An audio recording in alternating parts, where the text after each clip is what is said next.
Hi, this is Cecilia from Tarot by Cecilia, and today is Sunday, March 26th, 2017. The tarot card for today is the Eight of Cups.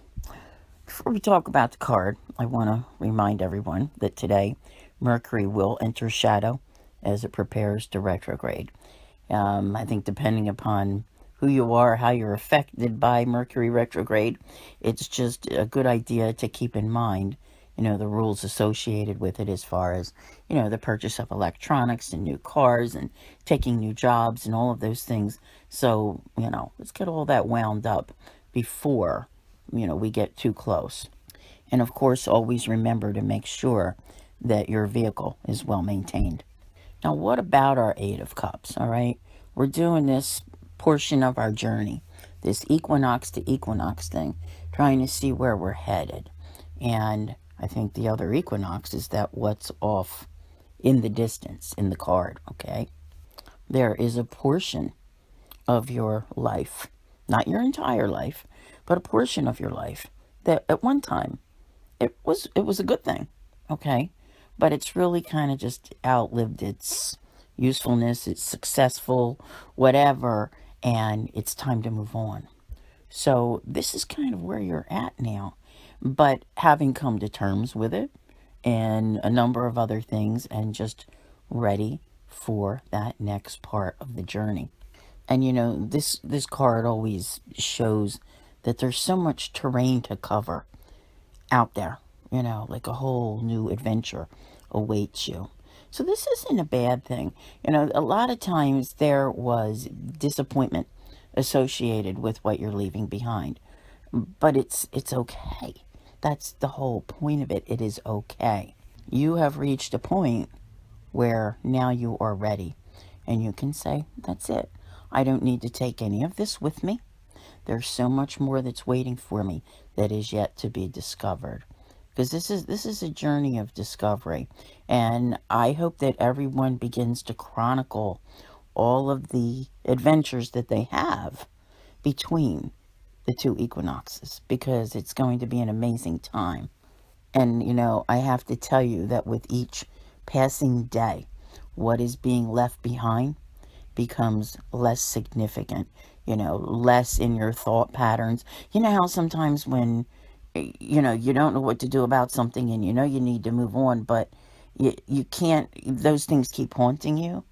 It becomes less and less and less. And that's a really wonderful thing.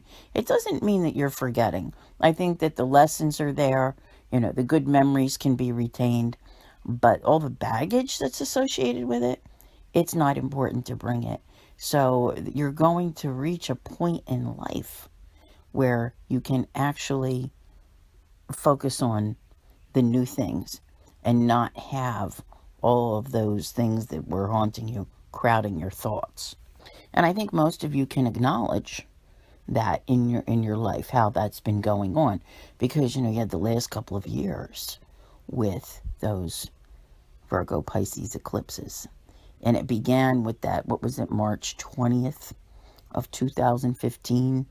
Not that that's where it began, but that anaretic degree of Pisces where that solar eclipse fell. That was like, oh my God, the end. But the story continued to drag out to get from the end to the beginning. And that's what you've been leaving behind these last couple of weeks as we got away from eclipse season and that series of eclipses was done, okay? And now you're in the Leo Aquarius eclipses, which are, I think, very intriguing. You're going to find that when you get to the month of August, like late August, that's a real game changer. There's a total solar eclipse in Leo on August 21st. And so many of you are going to get to the other side of something. And that's where that, like I say, when you get to the equinox in September, it's like, what passed? What's going on? You've left it so far behind. And this is the journey that you're beginning. It may be slow because you see the person is always on foot. It's not someone on horseback on the Eight of Cups. They're not making fast progress, but they are walking away. And this is what you're doing. You're gradually going in a direction that contains a whole new life. And it's part of the whole new identity that you're working on this year. So just remember, don't take the baggage with you because it will just weigh you down. So I want to thank you all very much for listening. I urge you to check out your sun sign videos on Patreon for the month of April. It's a very intense month. I'll see you here again tomorrow. And as always, have a great day.